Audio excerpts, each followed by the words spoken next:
Hello दोस्तों, नमस्कार। मैं प्रिंस स्वागत करता हूं आपका आपके अपने चैनल नैन आईएएस में। तो नैन आईएएस में दोस्तों हम लोग जीएस की क्लास पढ़ रहे हैं और जीएस में मॉडर्न हिस्ट्री का बहुत महत्वपूर्ण टॉपिक पढ़ाया जा रहा है। पिछली क्लास में हमने देखा था दोस्तों किस तरह जो है डोमिनियन स्टेट की मांग की गई नेहरू रिपोर्ट में। साइमन कमीशन और नेहरू रिपोर्ट जो है टॉपिक था, उसमें हमने नेहरू रिपोर्ट के बारे में बहुत विशिष्ट बातें देखी, जैसे कि पूर्ण स्वतंत्रता के स्थान पर जो है डोमिनियन स्टेट की मांग। और इसके अलावा हमने साइमन कमीशन को देखा किस तरह वो असफल रहा और लाठीचार्ज में लाला लाजपत राय की मृत्यु हो गई। तो नेहरू रिपोर्ट की बातें बहुत इम्पॉर्टेंट थी दोस्तों, ठीक है। वो कहीं ना कहीं आधारशिला थी भविष्य के संविधान के लिए भी, और मांगों में जो मैच्योरिटी आ रही थी, एक तरह से नेताओं ने जो मांगे रखी थी वो उनमें मैच्योरिटी आ रही थी। वो चाहते थे कि डोमिनियन स्टेट के आधार पे एक संविधान को उनको सौंपा जाए। अब देखिए, पंडित जवाहरलाल नेहरू और मोतीलाल नेहरू जी ने रिपोर्ट तैयार की। अब आपने देखा कि जो है उसमें जो मांगे थी वो कहीं न कहीं हमारे संविधान में भी ली गई हैं। जो भी मौलिक अधिकार हैं वहाँ से लिए गए हैं, ठीक है। स्वतंत्रता की मांग जो थी, चाहे वो भाषा की स्वतंत्रता हो, अभिव्यक्ति की स्वतंत्रता हो, चाहे वो कहीं भी भ्रमण करने की स्वतंत्रता हो, ये हमने सारी चीज़ देखी थी। वो कहाँ थी? नेहरू रिपोर्ट में थी। तो दोस्तों वही पंडित जवाहरलाल नेहरू और उनके साथ के जो है सुभाष चंद्र बोस जी ने, इन दोनों लोगों ने बाद में एक पार्टी बनाई और ये फैसला किया कि दरअसल अब डोमिनियन स्टेट की मांग जो है पर्याप्त नहीं है, हमें इससे आगे बढ़ना चाहिए और हमें पूर्ण स्वराज की मांग करनी चाहिए। बिना उसके जो है काम नहीं बनने वाला। तो अब हम आगे बढ़ जाते हैं पूर्ण स्वराज की मांग पर। तो कहने का मतलब यह है कि आज जो हम टॉपिक पढ़ेंगे, most important, one of the most important topic है दोस्तों। स्वराज की मांग होती है लाहौर अधिवेशन में। इसको हम लोग अच्छे से देखेंगे क्या क्या घटनाक्रम है। तो टॉपिक जो होगा हमारा दोस्तों, कांग्रेस का लाहौर अधिवेशन। कांग्रेस का लाहौर अधिवेशन, ठीक है, और पूर्ण स्वराज प्रस्ताव। पूर्ण स्वराज प्रस्ताव, ठीक है, पूर्ण स्वराज प्रस्ताव 1929, ठीक है, बहुत ही महत्वपूर्ण है। अब देखिएगा इसमें हुआ क्या दोस्तों, ठीक है। वर्ष 1921 में जब अहमदाबाद में अधिवेशन होता है तो उसमें क्या होता है, इसकी बैकग्राउंड से लेके चले थोड़ा सा। वर्ष 1921 में, ठीक है, वर्ष 1921 में क्या होता है, अहमदाबाद में अधिवेशन होता है, गुजरात में। अहमदाबाद गुजरात में क्या होता है, अधिवेशन होता है, ठीक है, अधिवेशन होता है। और किस चीज का? कांग्रेस का, ठीक है, कांग्रेस का अधिवेशन होता है। और यहाँ क्या किया जाता है, यहाँ जो महत्वपूर्ण काम हुआ, मौलाना हसरत मोहानी, मौलाना हसरत मोहानी, मौलाना हसरत मोहानी ने यह प्रस्तावित किया कि स्वराज को सभी प्रकार के विदेशी नियंत्रण से पूर्णतः मुक्ति दी जाए या संपूर्ण स्वराज के रूप में परिभाषित किया जाए। यहाँ ये बात कहने की आवश्यकता क्यों पड़ी दोस्तों? देखिए, इसके पहले जो बात हुई थी नेहरू रिपोर्ट में, ठीक है, इसके पहले नहीं, मोहानी ने क्या कहा, मोहानी ने ये कहा, तो ये 1921 की बात है, नेहरू रिपोर्ट 1928 की बात है। यहाँ पर कंफ्यूज मत करिएगा, ठीक है, उससे कोई लेना देना नहीं। यहाँ पर 1921 में जब कांग्रेस का अधिवेशन अहमदाबाद में होता है तो हसरत मोहानी का ये कहना था कि हमें क्या करना चाहिए, कांग्रेस का जो लक्ष्य होना चाहिए वो मतलब स्वराज्य को क्या लक्ष्य होना चाहिए, स्वराज को इस अर्थ में परिभाषित किया जाए, संपूर्ण स्वराज। संपूर्ण स्वराज मतलब डोमिनियन स्टेट नहीं, संपूर्ण स्वराज मतलब किसी भी प्रकार के किसी भी प्रकार के विदेशी नियंत्रण से मुक्ति। ठीक है, मतलब किसी भी प्रकार के विदेशी नियंत्रण से मुक्ति, वो होना चाहिए कांग्रेस का लक्ष्य। ये प्रस्तावित किया किसने? मौलाना हसरत मोहानी ने। ठीक है, मौलाना हसरत मोहानी ने वर्ष 1921 के अहमदाबाद कांग्रेस अधिवेशन में ये प्रस्तावित किया। क्लियर? चलिए, ये बात समझ में आ गई। अब दोस्तों देखिए, अब इसमें जो है, जो अध्यक्ष चुने गए थे वो कौन थे? इस अधिवेशन के जो अध्यक्ष थे वो C.R. दास चुने गए थे। ठीक है, C.R. दास चुने गए थे, लेकिन चूंकि ये जेल में थे उस समय, मतलब ये चुने गए थे लेकिन वो उस समय जेल में थे, तो अध्यक्ष किसको बनाया गया? हकीम अजमल खान को। जेल में होने की वजह से, इनके जेल में होने की वजह से किसको अध्यक्ष बनाया गया? हकीम अजमल खान को। हकीम अजमल खान को अध्यक्ष बनाया गया।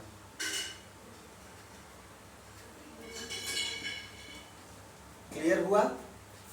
ये इस अधिवेशन की खास बात थी। ठीक है, महत्वपूर्ण है, क्योंकि इसमें ही जो है हसरत मोहानी ने प्रस्तावित किया कि स्वराज का मतलब ही है हम जो है संपूर्ण स्वराज की बात करें। संपूर्ण स्वराज की बात का मतलब ये नहीं कि हमें कुछ स्तर तक आजादी दी जाए और उसके बाद कुछ नियंत्रण विदेशी सत्ता के हाथ में रहे।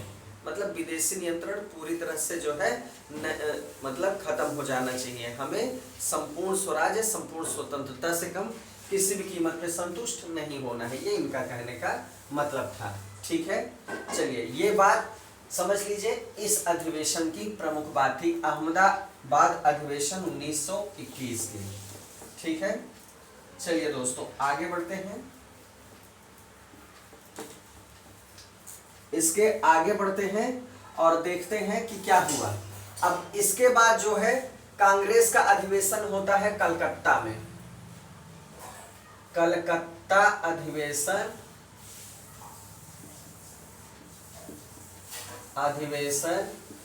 1928।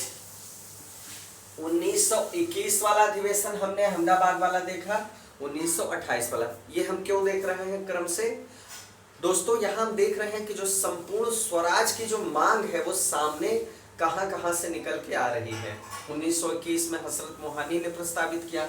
1928 के कलकत्ता कांग्रेस अधिवेशन में क्या होता है? यहां पर ब्रिटिश सरकार को अल्टीमेटम दिया गया। ब्रिटिश सरकार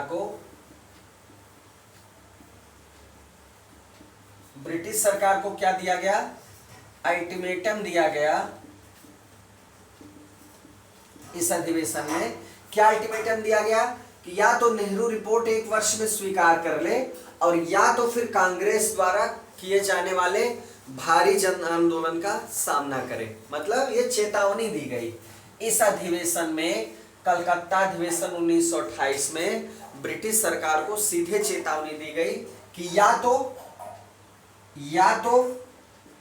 1 वर्ष के भीतर 1928 में दोस्तों नेहरू रिपोर्ट पेश की गई थी। ठीक है, तो नेहरू रिपोर्ट पेश हो गई थी, वो हमने डिटेल्स में देख लिया है पिछले वीडियो में। तो अगर आपने नहीं देखा है तो वहां जाके देख सकते हैं। तो या तो 1 वर्ष के भीतर नेहरू रिपोर्ट की बातें सरकार स्वीकार कर ले, या फिर अगर ऐसा नहीं करती है तो कांग्रेस के द्वारा किए जाने वाले जन आंदोलन का क्या करे? सामना करे। जन आंदोलन का सामना करे। ठीक है, मतलब अगर आप नहीं मांगे तो हम लोग फिर एक जबरदस्त जन आंदोलन शुरू करेंगे। ये कहा गया कलकत्ता अधिवेशन 1928 में। बात क्लियर हुई? बात क्लियर हुई? अब दोस्तों एक साल बीत गया, एक साल लगभग बीत जाता है और सरकार के कानों पे जूं नहीं रेंगती।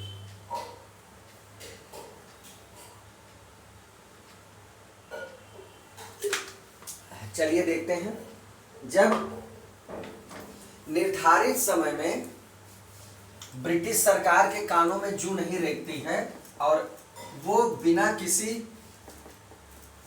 तरह का रिस्पांस दिए मौन रहते हैं, तो फिर क्या होता है? फिर क्या होता है दोस्तों? निर्धारित समय सीमा में सरकार जब उत्तर नहीं देती तो फिर अब बात आती है किया क्या जाए आगे। तो दिसंबर 1929 में क्या होता है? पंडित जवाहरलाल नेहरू की अध्यक्षता में, पंडित जवाहरलाल नेहरू की अध्यक्षता में ऐतिहासिक अधिवेशन, कौन सा? कांग्रेस का ऐतिहासिक लाहौर अधिवेशन हुआ। ठीक है, कांग्रेस का ऐतिहासिक कहां का अधिवेशन हुआ? लाहौर का अधिवेशन। ठीक है, कांग्रेस का ऐतिहासिक लाहौर अधिवेशन होता है 1929 में दोस्तों। और यहां क्या होता है? जिसमें क्या होता है? संबंधित प्रस्ताव पारित होता है, मतलब यहां पर एक प्रस्ताव पारित किया जाता है। ठीक है, और फिर क्या होता है? जवाहरलाल नेहरू ने क्या किया दोस्तों? इन्होंने पूर्ण स्वराज का लक्ष्य घोषित किया। पूर्ण स्वराज का लक्ष्य घोषित किया। ठीक है, एक प्रस्ताव पारित होता है, उसके बाद एक लक्ष्य जो है निर्धारित होता है। किस चीज का? पूर्ण स्वराज का। तो अगर सवाल पूछे पूर्ण स्वराज का लक्ष्य सर्वप्रथम कब घोषित किया गया, तो लाहौर के कांग्रेस के लाहौर अधिवेशन में 1929 में, दिसंबर 1929 में पंडित जवाहरलाल नेहरू द्वारा प्रस्तावित किया गया।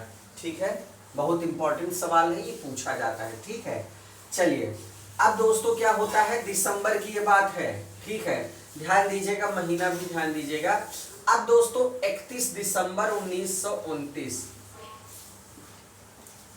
31 दिसंबर 1929 को जब बीच रात का, मतलब 12 बजे के बाद की बात है, जस्ट जो है 12 बजे के बाद क्या हो जाएगा? जनवरी 1930 हो जाएगा। तो 12 बजे के बाद जैसे ही घंटा बजता है वैसे ही क्या किया जाता है? मध्य रात का घंटा बजने के बाद जवाहरलाल नेहरू ने क्या किया? कांग्रेस के अध्यक्ष कौन थे? वही थे, कांग्रेस के अध्यक्ष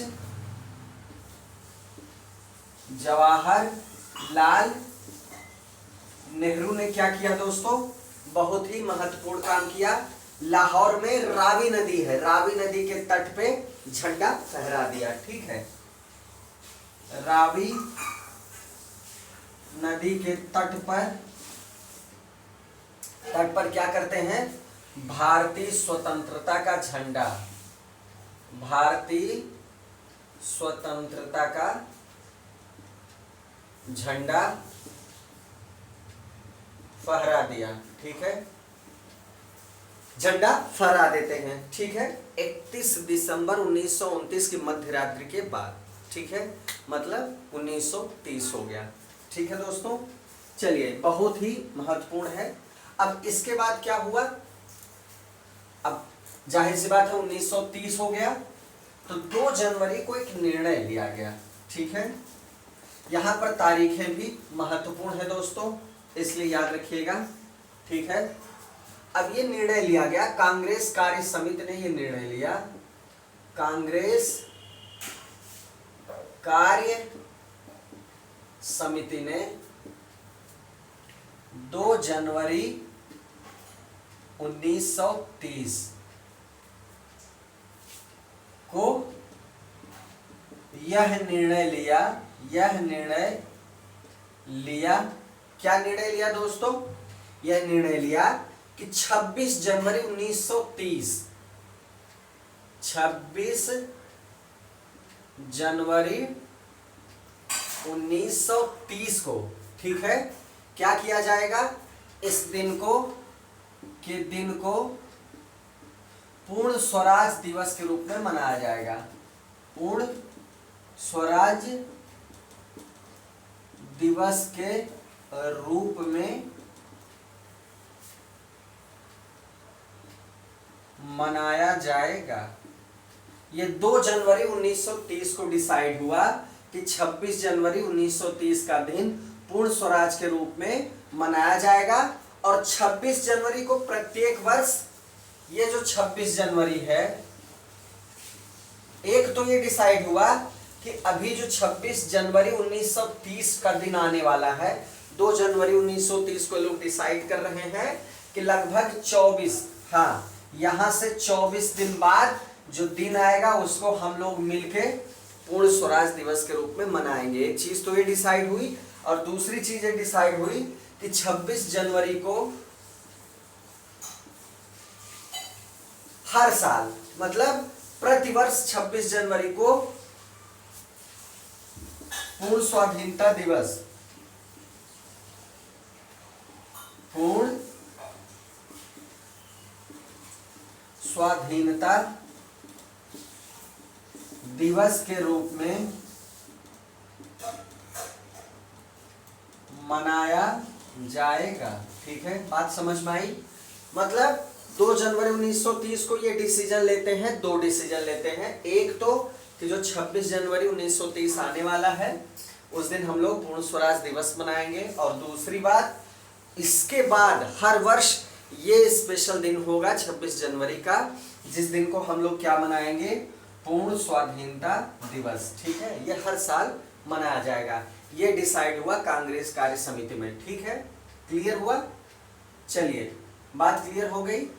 अब जो है नेहरू जी ने इसमें क्या कहा अपने अध्यक्षीय भाषण में?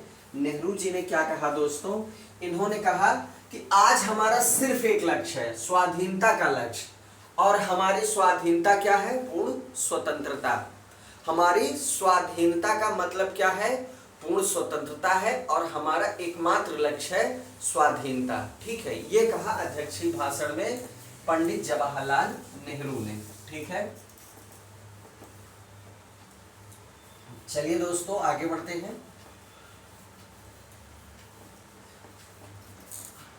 आगे बढ़ते हैं। अब देखिए, लाहौर अधिवेशन में कुछ बातें और महत्वपूर्ण हैं। लाहौर अधिवेशन 1929, 31 दिसंबर 1929, 31 दिसंबर 1929। कुछ चीजें स्पष्ट कर लीजिए, कुछ चीजें स्पष्ट कर लीजिए, क्या क्या जो है संकल्प में पारित किया गया। ये जो है, इसमें जो घोषित संकल्प था, घोषित संकल्प था, उसमें क्या क्या स्पष्ट किया गया ये जान लीजिए। ठीक है, क्या क्या स्पष्ट किया गया कि देखिए, पहली चीज ये है कि गोलमेज सम्मेलन से कोई लाभ नहीं है। ठीक है, गोलमेज सम्मेलन से कोई लाभ नहीं है, पहली बात तो ये डिसाइड की गई।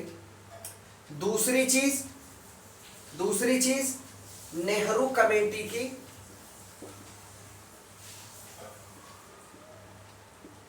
नेहरू कमेटी की जो डोमिनियन स्टेट के दर्जे की योजना थी, डोमिनियन या अधिराज्य, डोमिनियन स्टेट का मतलब होता है दोस्तों अधिराज्य, अधिराज्य, डोमिनियन स्टेट की योजना समाप्त की जाती है, योजना समाप्त की जाती है। दोस्तों ध्यान दीजिएगा, नेहरू रिपोर्ट में डोमिनियन स्टेट के अंतर्गत एक संविधान बनाने की मांग रखी गई थी। तो डोमिनियन स्टेट मतलब अधिराज्य, मतलब पूरी तरह से स्वाधीन नहीं, एक तरह से ब्रिटिश नियंत्रण में ही रहकर जो है स्वाधीनता का एक मतलब खांचा वो चाहते थे, ढांचा चाहते थे, और कुछ अपनी मांगों को संविधान के रूप में चाहते थे कि हम अपना संविधान बनाएं जिसमें हमें कुछ स्वतंत्रता और मौलिक अधिकार प्राप्त हो। कहीं न कहीं ये मतलब दोस्तों महत्व इसका समझिएगा, ऐसा नहीं था कि जो है मतलब ये मतलब बिल्कुल महत्वपूर्ण नहीं था। दरअसल भारतीय नेताओं में जो है जन चेतना भी धीरे धीरे विकसित हो रही थी। अब एक तरह से समझिए उनके पास कोई अधिकार नहीं था, फिर धीरे धीरे गवर्नर की काउंसिल में उन्हें अधिकार मिला, मतदान का अधिकार मिला। धीरे धीरे जो है भारतीय जनमानस में और नेताओं में जो है ये चेतना पैदा हो रही थी कि अब हमें स्वाधीन होना चाहिए या स्वाधीन होना संभव है। एकाएक ये चीजें संभव नहीं थी। तो नेहरू रिपोर्ट में उस समय जो बातें कही गई थी उनके दिमाग की उपज थी कि ऐसा हो सकता है कि हमें इतना मिल जाए तो इसके बाद भी हम जो है आगे अपना संघर्ष जारी रखेंगे। तो लेकिन बहुत जल्दी नेताओं को यह एहसास हो गया कि इससे कोई फायदा नहीं है। तो 1928 में नेहरू रिपोर्ट लाई गई दोस्तों, और ठीक उसी के एक साल बाद लगभग जो है क्या किया जाता है कि लोग खुद अपनी योजना को खारिज कर देते हैं कि नहीं, हमें डोमिनियन स्टेट नहीं चाहिए, ठीक है, ये योजना हम खुद ही वापस लेते हैं, हमें अब पूर्ण आजादी चाहिए, हम इससे कम में संतुष्ट नहीं होंगे, ठीक है। तो ये दूसरा हो गया ये चीज। तीसरी चीज क्या, स्वराज शब्द का अर्थ है, इन्होंने परिभाषित किया दोस्तों कि स्वराज शब्द का अर्थ है, क्या परिभाषित किया इन्होंने, पूर्ण स्वतंत्रता। मतलब कोई कंफ्यूजन न रहे, कोई किसी भी तरह का जो है कंफ्यूजन न रहे। स्वराज का मतलब है हमें पूरी चाहिए आजादी, ठीक है, पूर्ण स्वतंत्रता चाहिए, ठीक है, पूरी तरह से स्वतंत्रता की मांग कर रहे थे। और इसी में ये डिसाइड भी किया गया कि जो है अखिल भारतीय कांग्रेस जब भी चाहेगी, अखिल भारतीय कांग्रेस जब उचित समझेगी, अखिल भारतीय कांग्रेस जब उचित समझेगी तब क्या करेगी, नागरिक अवज्ञा आंदोलन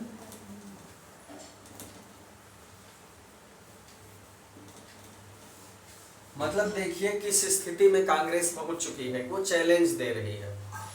ये कहीं ना कहीं जो है उसके कॉन्फिडेंस या आत्मविश्वास का परिणाम है कि वो जो है ये भी डिसाइड कर रहे कि जब कांग्रेस उचित समझेगी नागरिक अवज्ञा आंदोलन भी स्टार्ट कर सकती है, ठीक है। जब हमें ये लगेगा कि हमारी मांगे पूरी नहीं हो रही या चीजें अनुकूल नहीं हो रही, हम जो है सविनय अवज्ञा आंदोलन या नागरिक आंदोलन जो है प्रारंभ कर देंगे, ठीक है। तो ये पॉइंट्स है दोस्तों, इसको नोट जरूर कर लीजिएगा, क्योंकि लाहौर अधिवेशन जो 1929 में हुआ 31 दिसंबर को, इसकी ये महत्वपूर्ण बातें हैं, महत्वपूर्ण बिंदु है। मिलान वाले सवालों में ये जो है कथन वाले सवालों में सत्य असत्य में पूछा जाता है, ठीक है। तो बहुत महत्वपूर्ण है, इसको नोट कर लीजिएगा। आगे बढ़ते हैं। ये टॉपिक में जो भी महत्वपूर्ण बातें थी वो ब्रीफली डिस्कस हुई, सारी चीजें सम्मिलित है, नोट्स बना लीजिएगा दोस्तों इसका। इस तरह ये जो है कांग्रेस का लाहौर अधिवेशन कंप्लीट होता है। चलिए आगे बढ़ते हैं दोस्तों नए टॉपिक की तरफ। हमारा जो नया टॉपिक है इसके बाद शुरू होता है क्या,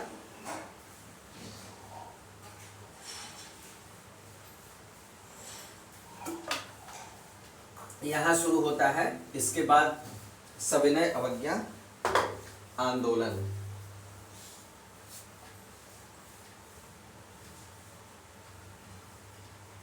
सविनय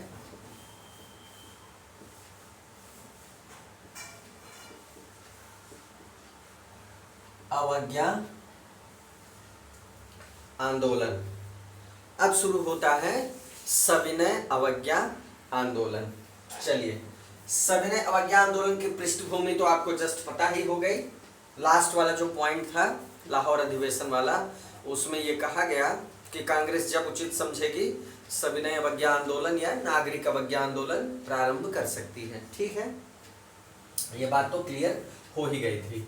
तो इसका मतलब ये है कि कांग्रेस अधिवेशन में कांग्रेस कार्यकारिणी जो थी उसको ये अधिकार मिल चुका है कि अब ठीक है, अब कोई बहुत ज्यादा फिर से परमिशन लेने की जरूरत नहीं, प्रस्ताव पारित करने की जरूरत नहीं है। ठीक है, चलिए क्लियर हो गया। अब दोस्तों होती है बैठक फरवरी 1930 में। फरवरी 1930 में जो है साबरमती आश्रम में, साबरमती आश्रम में कांग्रेस कार्यकारिणी की दूसरी बैठक होती है। दूसरी बैठक हुई, ठीक है, कांग्रेस कारिणी की दूसरी बैठक होती है। और यहां पर क्या होता है, महात्मा गांधी को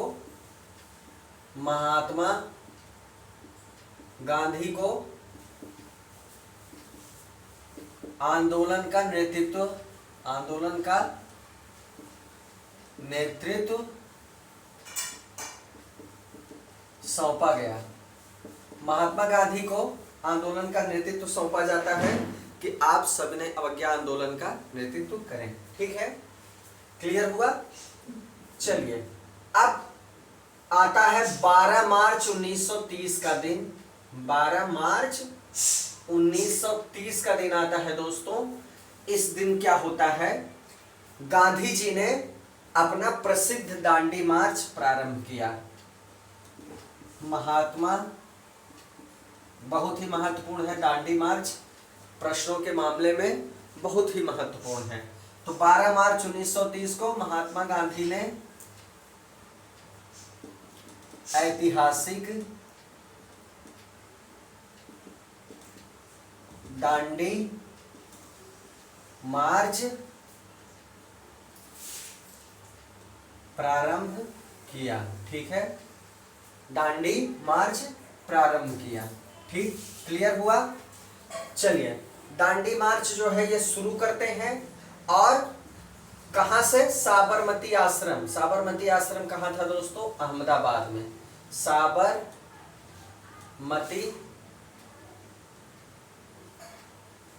आश्रम ये कहां था, अहमदाबाद। अहमदाबाद कहां है, गुजरात में। ठीक है, साबरमती आश्रम से ये क्या करते हैं दोस्तों, साबरमती आश्रम से कुछ साथियों को चुन के जो है सत्याग्रह के लिए कूच करते हैं। यहीं से कूच करते हैं, से चुने हुए साथियों के साथ सत्याग्रह के लिए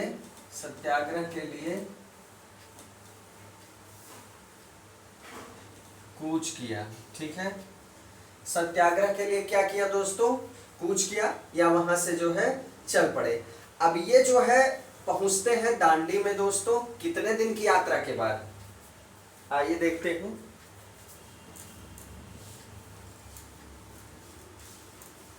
चौबीस दिन की यात्रा करते हैं, 24 दिन की, और पहुंचते हैं 6 अप्रैल को।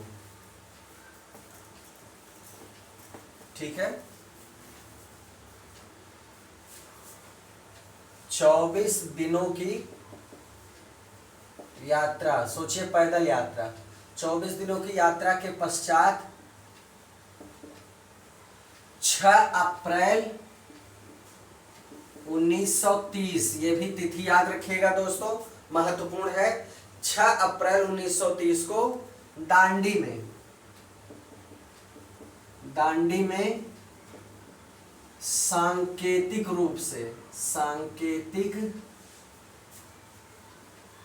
रूप से नमक कानून भंग किया। नमक कानून क्या किया, भंग किया। अब नमक कानून भंग किया का मतलब क्या है? उन्होंने वहां नमक बनाया, सांकेतिक रूप से नमक बनाया, ठीक है। नमक बनाना जो है भारतीयों का अधिकार नहीं था, ठीक है। नमक कानून के अंतर्गत यह अधिकार नहीं था कि कोई भी नमक बना सकता है, ठीक है। तो अगर नमक बनाया तो इसका मतलब हम आपकी आज्ञा, आपके नियम, आपके कानून को नहीं मानते। ये एक संकेत था, एक संकेत स्वरूप था, ठीक है। इससे भले उनको कोई तात्कालिक फायदा की नमक की जरूरत नहीं थी उनको बनाने के लिए, लेकिन नमक कानून को तोड़ना था, ठीक है। तो इन्होंने क्या किया? नमक कानून को भंग किया, तोड़ा, ठीक है। और उन्होंने औपचारिक रूप से, मतलब एक औपचारिकता पूरी की, औपचारिक रूप से यहीं से उन्होंने क्या किया? सविनय अवज्ञा आंदोलन की शुरुआत की, ठीक है। यहीं से औपचारिक रूप से फिर सविनय अवज्ञा आंदोलन की शुरुआत की। क्लियर हुआ? ठीक। अब दोस्तों ये जो इनका अभियान था, सुभाष चंद्र बोस ने जो है इनको एक नाम दिया, जो है नेपोलियन बोनापार्ट ने जो है एक मिशन किया था, जो है एल्बा से पेरिस। फ्रांस का सेनापति था, बहुत बड़ा शासक था नेपोलियन बोनापार्ट। तो नेपोलियन बोनापार्ट की यात्रा थी जो है एल्बा से पेरिस तक। एल्बा से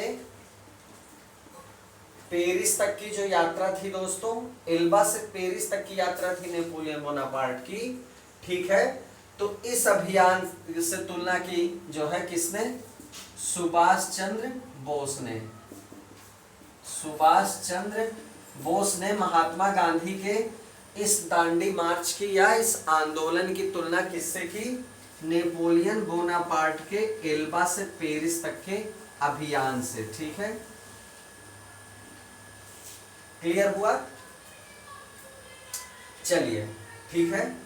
अब उसी समय एक अंग्रेजी समाचार पत्र था, उसने इस अभियान की खिल्ली भी उड़ाई थी, ठीक है। इस अभियान की जो दांडी मार्च था, इसकी खिल्ली भी उड़ाई थी।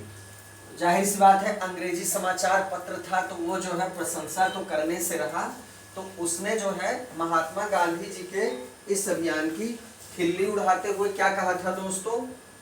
ठीक है, उसका नाम था ब्रेल्सफोर्ड ने क्या कहा दोस्तों कि क्या सम्राट को एक केतली में पानी उबालकर हराया जा सकता है? क्या सम्राट को, मतलब ब्रिटिश सम्राट को, एक केतली में पानी उबाल के जो है हराया जा सकता है? मतलब नमक कानून तोड़ के वहां पर दांडी में नमक का निर्माण करके क्या उसको हराया जा सकता है ब्रिटिश सम्राट को? ये जो है इसका कमेंट था। क्या नाम था उस पत्र का? ब्रेल्सफोर्ड। क्लियर हुआ? ठीक है। अब देखिए, स्टेट्समैन बहुत महत्वपूर्ण है। स्टेट्समैन जो समाचार पत्र था दोस्तों, इसने जो है क्या किया? समाचार पत्र, इसने जबरदस्त जवाब दिया गांधी जी के इस अभियान की ब्रेल्सफोर्ड समाचार पत्र द्वारा खिल्ली उड़ाए जाने का बहुत ही जबरदस्त जवाब दिया। इसने क्या कहा दोस्तों? गांधी जी समुद्र के जल को तब तक उबाल सकते हैं जब तक डोमिनियन स्टेट नहीं मिल जाता। कितनी बड़ी बात है। यह समाचार पत्र कहता है कि गांधी महोदय समुद्र के जल को तब तक उबाल सकते हैं जब तक कि डोमिनियन स्टेट की प्राप्ति नहीं हो जाती। देखिए कितनी जबरदस्त बात है। ठीक है, तो कहने का मतलब दोस्तों, इसका जो है सबने अपने शब्दों में जो है इसका जो है आकलन किया, व्याख्या की। चलिए आगे देखते हैं। अब ये आंदोलन क्या होता है दोस्तों? पूरे देश में फैल जाता है। गांधी जी की लोकप्रियता मतलब देश व्यापी थी। और असहयोग आंदोलन के संदर्भ में भी जो है लोगों ने देखा था कि किस तरह गांधी जी ने जो है इस आंदोलन को आगे बढ़ाया और सबको साथ लेके चले। वो बात अलग है कि एक विवादित मुद्दा है दोस्तों कि जो है किस तरह उन्होंने चौरा चौरी हत्या जो घटनाक्रम था उसके बाद आंदोलन वापस ले लिया। तो उसका संक्षेप में मैं आपको यही बताना चाहूँगा कि देखिए गांधी जी, ये भी सवाल दिमाग में चलता है लोगों के, डिस्कशन का ये बहुत बड़ा पॉइंट है कि असहयोग आंदोलन को वापस लिया जाना क्या आवश्यक था। तो दोस्तों मैं आपको बता दूं कि देखिए ब्रिटिश सरकार पर अंतर्राष्ट्रीय दबाव भी उस समय बन रहा था। ब्रिटिश सरकार जो है बराबर इस चीज को महसूस कर रही थी कि हम एक सीमा तक ही जो है भारतीयों को अब दबा सकते हैं। अंतर्राष्ट्रीय रूप से भी उसके ऊपर दबाव पड़ रहा था, जो अत्याचार जो है ब्रिटिश अधिकारी यहाँ पर कर रहे थे, सैनिक कर रहे थे। तो कहने का मतलब उसको भी हर कदम पे फूंक फूंक के चलना पड़ता था। उसे क्रांतिकारियों का दमन भी करना था, आंदोलन का दमन भी करना था, मन महसूस के रह जाती थी। तो आप खुद ये समझिए दोस्तों, अगर असहयोग आंदोलन चल रहा है, कभी भी बड़ी लड़ाई जो है शांति से व अहिंसक तरीके से ही चल सकती है। अगर आप हिंसा का सहारा लेंगे तो उन्हें आपको दमन करने का मौका मिल जाएगा। वो अपने काम को सही साबित करेंगे कि इन्होंने हिंसक प्रदर्शन किया, 23-24 जो है सिपाही जल के मर गए थाने में, चौरा चौरी में। तो वहां पर उनके उसके बाद दमन शुरू हो गया, अंग्रेजों का दमन शुरू हो गया। वो उसको जस्टिफाई कर सकते थे कि अगर इन्होंने जिंदा जला के न मारा होता तब हम दमन न करते। उस समय वो सरकार इतनी सक्षम थी कि आसानी से दमन कर सकती थी, क्योंकि इंग्लिश में कहावत है, आप किसी उस आदमी को नहीं मार सकते जो आपका पैर पकड़ ले। ठीक है, तो दोस्तों समझिएगा गांधी जी की जो रणनीति थी, चाहे वो जो है खिलाफत आंदोलन में साथ देने की हो, आपने देखा कि उसका कितना अच्छा रिजल्ट आया। खिलाफत आंदोलन में गांधी जी ने मुसलमानों का, उनके खलीफा के अस्तित्व को बचाए रखने के लिए, चाहे तुर्की के विभाजन को बचाए रखने के लिए साथ दिया। और उसके परिणाम स्वरूप आपने देखा कि जब असहयोग आंदोलन शुरू होता है तो मुसलमान जोर शोर से इस आंदोलन में जुट जाते हैं और हिंदू मुसलमान एकता का ये आंदोलन बहुत बड़ा प्रतीक बन के उभरता है, असहयोग आंदोलन। तो कहीं ना कहीं वो दूरदृष्टि थी उनके पास, वो जो भी उन्होंने किया तो उसको अपने हिसाब से किया। तो चलिए आगे बढ़ते हैं, ये कॉन्सेप्ट आप क्लियर कर लीजिए।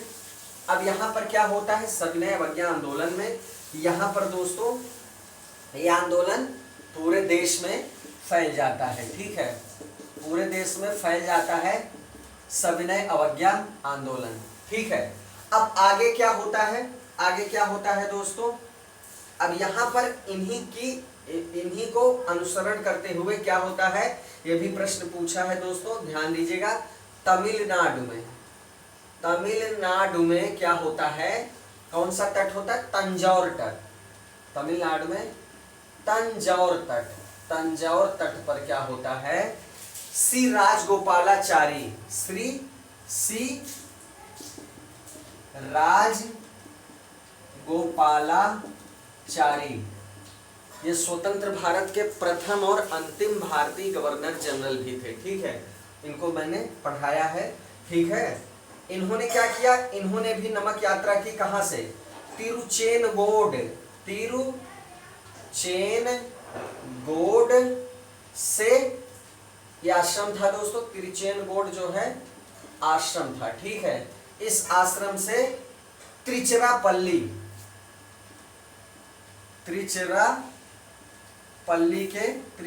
के वेदारण्यम।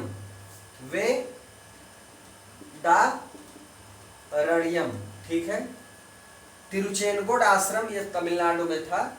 तिरुचेनगोड आश्रम से त्रिचिरापल्ली के वेदारण्यम जो है, यहां तक इन्होंने भी, अगर ये नाम याद ना हो तो कोई दिक्कत नहीं है, आप ये नाम याद रखिएगा कि दक्षिण भारत में तमिलनाडु में तंजौर तट पर श्री राजगोपालाचारी ने क्या किया दोस्तों, नमक यात्रा की।